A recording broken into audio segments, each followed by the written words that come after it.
Jesus said, no one can enter the kingdom unless born again. So you have to be born again to be saved.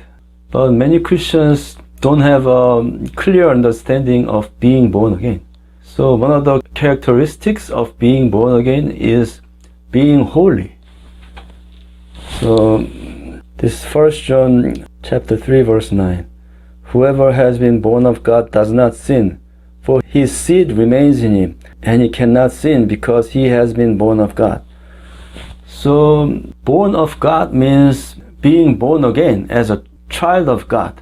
And it says, somebody who is born again, he cannot sin.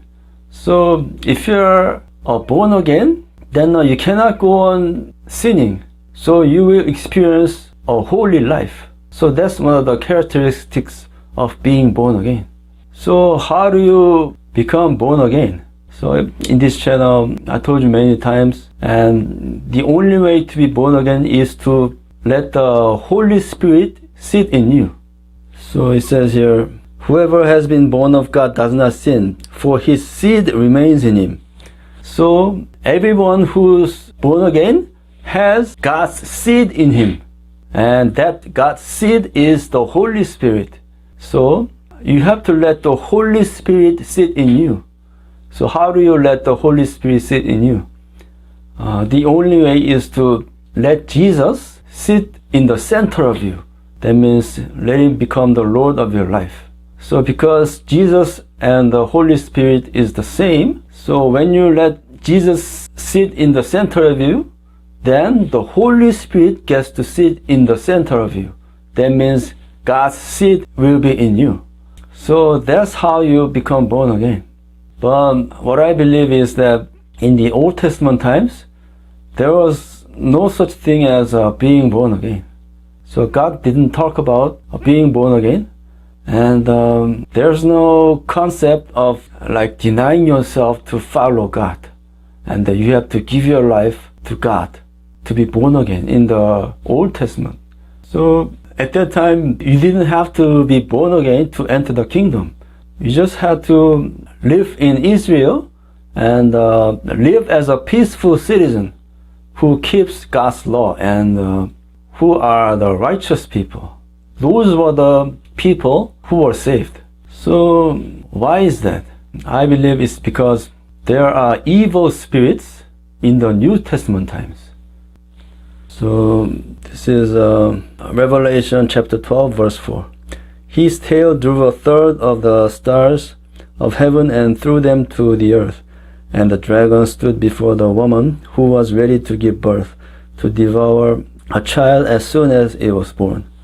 So the woman is Israel and the child is Jesus. So Israel was about to give birth to Jesus, and just before that, his tail drew a third of the stars of heaven and threw them to the earth.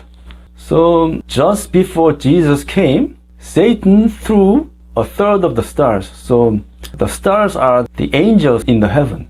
So Satan threw 1/3 of the angels down to the earth. So if you recall, in Jesus' time, there was so many people possessed by demons, and chasing away the demons was one of the main ministries Jesus performed at that time. But in the Old Testament times, there were not many mentions about evil spirits and people being possessed by demons. And the only time I recall is King Saul was harassed by the evil spirits. That's the only mention of evil spirits in the Old Testament times. So this Revelation chapter 12 explains why. Because Satan threw the evil spirits down to the earth just before Jesus came. So in this New Testament time, because there are so many evil spirits on the earth, and they just go into the people and they provoke the evil desires in the people. That's why people by themselves cannot be holy, because the evil spirits keep provoking them to sin. So in the New Testament times, there are two kinds of people. One is the child of the devil, and the other is the child of God. So you are either one of them, but there is no middle ground. So you are either a child of devil or the child of God. So how do you distinguish child of God from the child of devil? And the answer is in 1 John chapter 3 verse 10. In this the children of God and the children of the devil are manifest. Whoever does not practice righteousness is not of God, nor is he who does not love his brother. So those who live a sinful life, they are the children of devil. And those who live righteously and a holy life, they are the children of God. So how do you become the children of devil? So just like the children of God has God's seed in them, the children of devil have Satan's seed in them. So what's the seed of God? It's the Holy Spirit. So what's the seed of the devil? It's the evil spirits.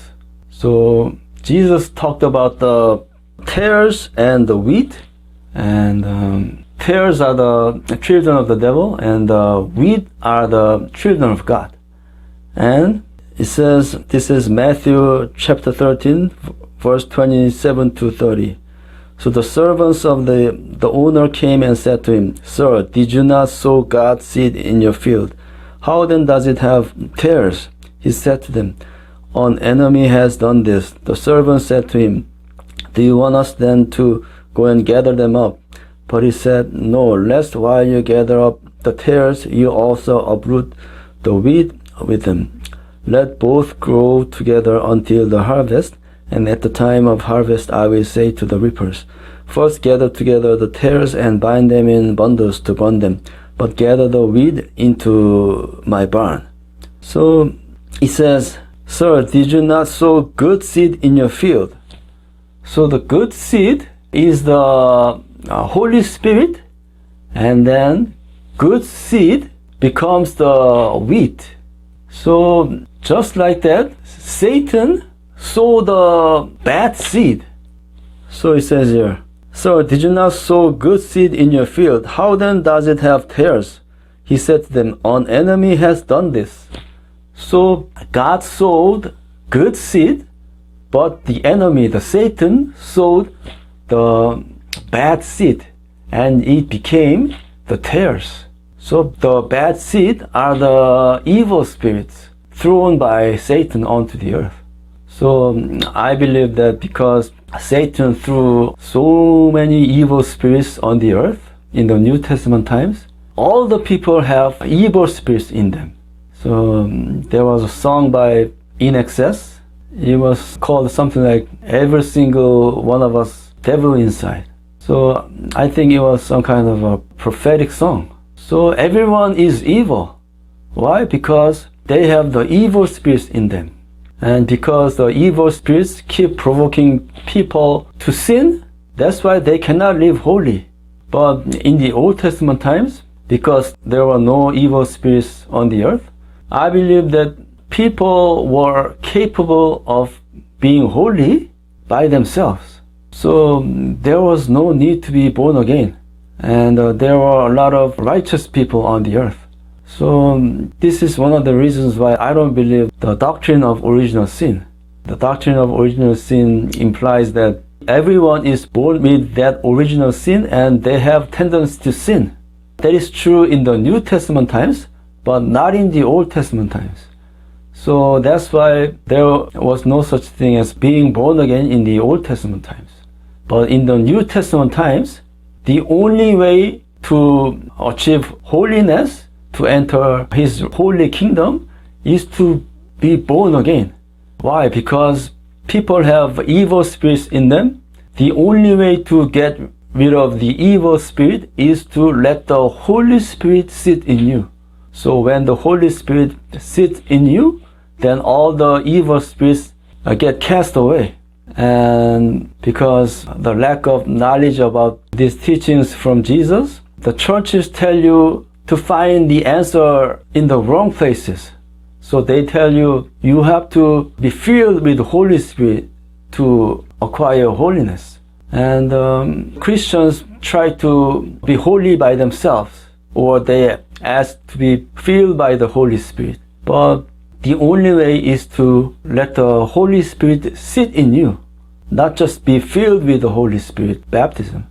You have to let the Holy Spirit sit in you. And the only way to do that is let Jesus sit in the center of you and let Him become the Lord of your life, and you obey Him with your life. Only then the Holy Spirit will sit in you.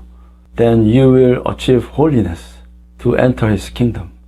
I wish you blessings from the Lord.